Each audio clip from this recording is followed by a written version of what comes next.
Hey, my reactor. So I'm on chapter 11. Sorry about that, y'all.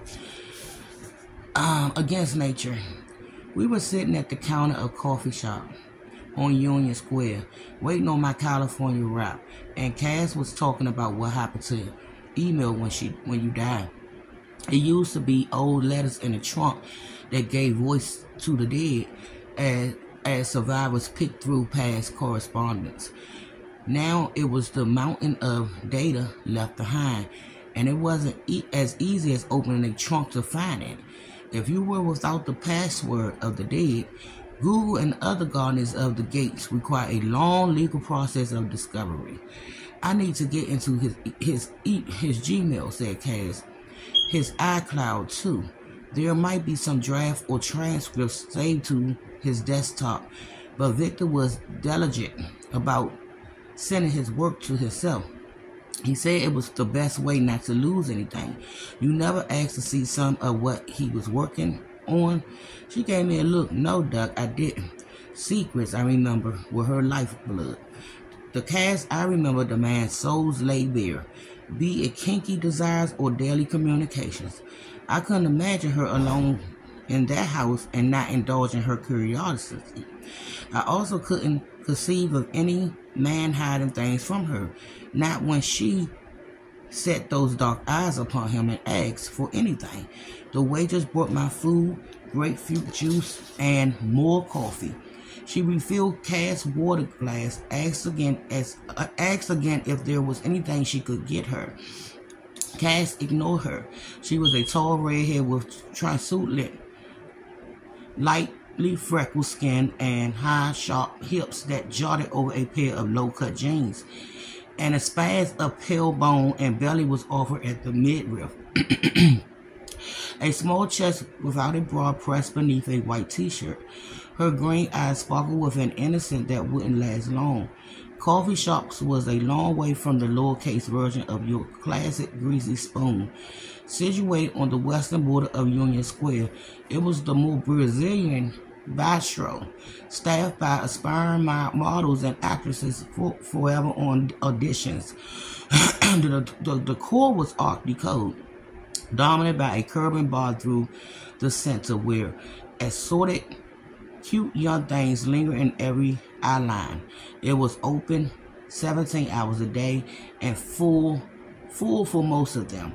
The waitress retreated, but not before an appraising glance in my direction. Interest by association. I'd forgotten how much attention was refracted my way any time. I sat with my partner, Cass pretending not to notice. Did Susie know what her brother was working on? I asked. All Susie knows is that Big Brother wasn't floating her the way he used to. She blamed me for it. The fact is, Victor was almost broke. He worried all the time about what was going to happen to his sister when he couldn't support her anymore. Not that she showed any gratitude. Is there any chance she could have been involved? She shook her head. I thought so at first. The woman's a full-on nutter. You should see how she lives down at the place in Bearsville. She needs to be committed. But Victor would never consider it. He paid for her doctors and all, her meds and basic living expenses, but insisted that she was better off in the family home. Susie might be capable of plenty of fucked up shit, but she didn't kill her brother. I checked. She was drinking at Langdue and Woodstock all day on that afternoon Victor died. I was told she got there at noon. A bartender drove her home when they closed at 10. She was passed out in her living room when the cops went by the next morning to break the news. She seemed to be taking it well. Cass gave me a glare. You should have provoked. Oh, I'm sorry. I am so sorry, y'all. Wait a minute, y'all. Okay. You shouldn't have provoked her like that, she said. I told you not to say anything. We're lucky she wasn't armed. She often is.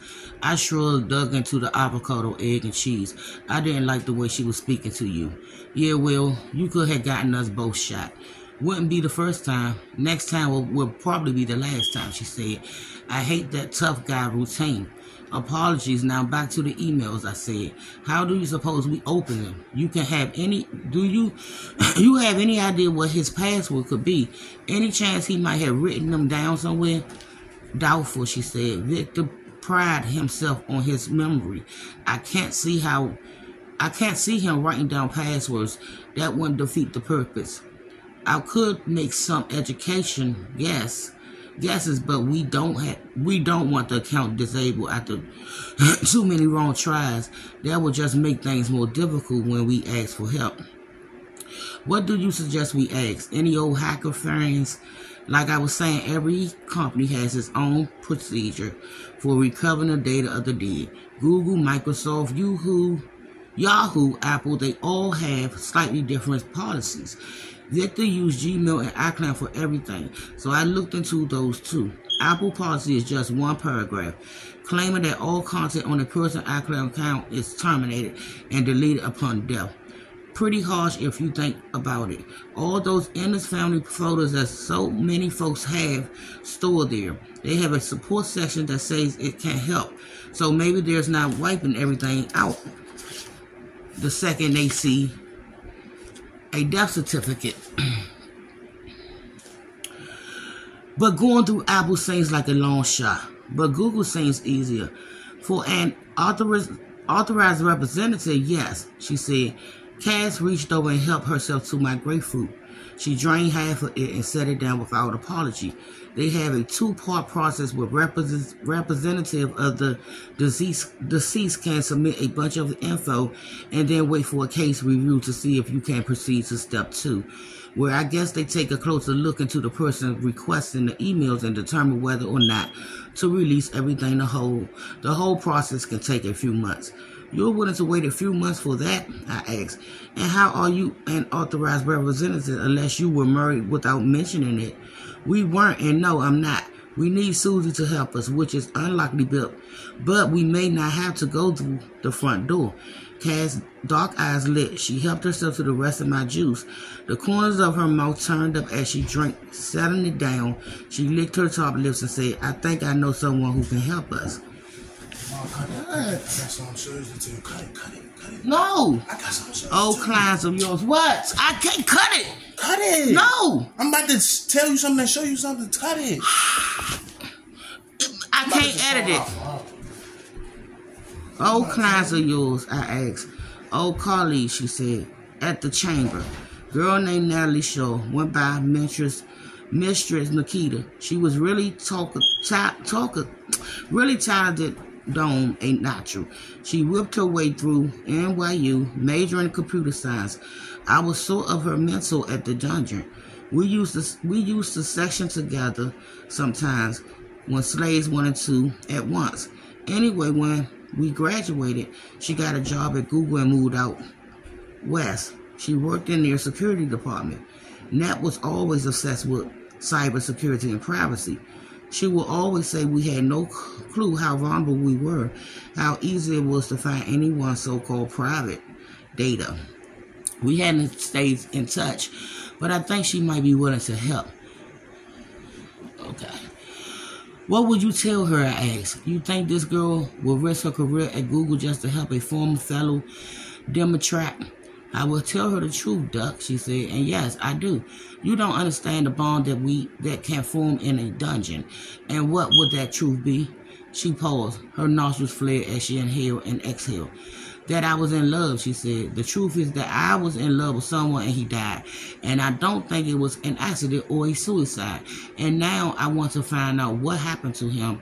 Natalie will understand that. Mistresses know how hard it is. After you spent enough time in a dungeon, the thought of a real relationship, even the concept of love, can seem impossible.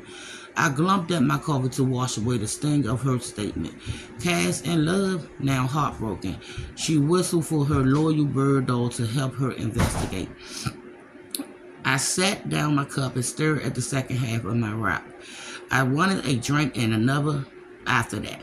I wanted to launch myself on a 3-day bender and come out of it to find myself abandoned, alone with only myself to blame for the pain.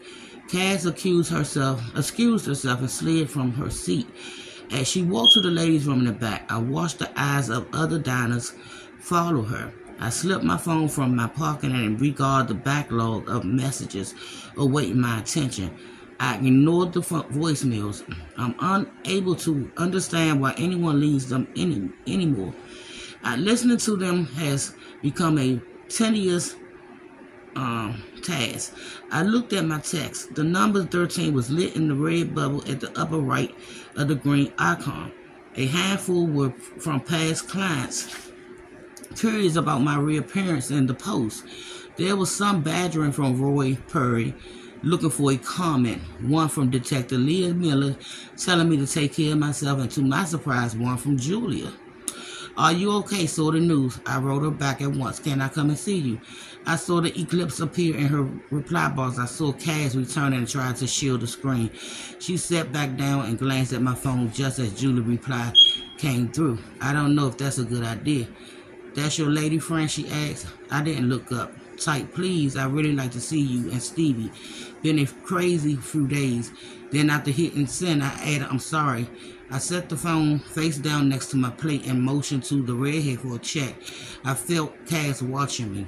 So what's your plan for the day? She said. Going to go grovel for your lady forgiveness? The irritation in her voice gave me a dose of satisfaction. I didn't think she was capable of jealousy, but she wouldn't like someone else holding my leash. Maybe I'd like to see her, I said. And her son. They're worried about me after seeing the news. You should. What's your plan? I'm going to see if I can catch Natalie, see what we can do about these emails. Then I thought I'd stop by the chamber. It's been a while.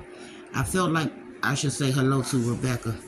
Rebecca was the head demeanor and owner of the chamber, Cass Bowles, though I knew all mistresses worked on a freelance basis.